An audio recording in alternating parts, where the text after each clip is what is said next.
We love this question because it kind of do. goes against our nature to think that conflict can be good for our relationship, but it really is. You can use conflict to your own advantage. Absolutely, because it really does bring that deeper level of intimacy when you're willing to get things out. One of the things is to know what to avoid in conflict so that it doesn't become destructive. So what is that? What do you avoid in conflict? Criticism is one of the most important things. You know, those comments like, you always make us late, you know, that kind of thing that makes you never feel... pick up your clothes. Exactly. Right?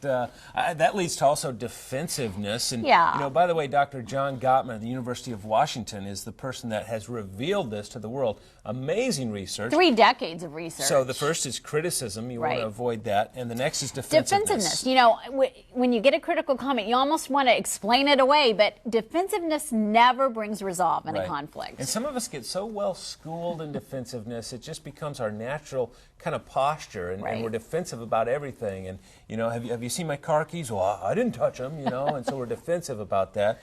That's not really the goal. Well, what's number 3, by the way? Yeah, number 3 has to do, it's contemptuous, and this is not where you're just kind of blaming someone, it's where you're diagnosing them. Let me tell you what your fly is. Right. It's you know? anytime you feel belittled, when you feel about that tall, you know that you've been the object of this kind of contempt. That's right. And the very worst and most serious of these is what is called stonewalling, which is basically just withdrawing emotionally in a conversation. You just shut down. You're not listening. You're not trying to connect. You're shut down. And I got to confess, guys are the quickest to get to stonewalling because it starts back here in these trapezius muscles, goes up into your neck, and you just become a stone wall, right? And if you don't leave physically, you leave emotionally. Yeah, and I should say that women tend to criticize more frequently. So we kind of have our little Achilles heel. Yeah, so you can see how this conflict can spin out of control.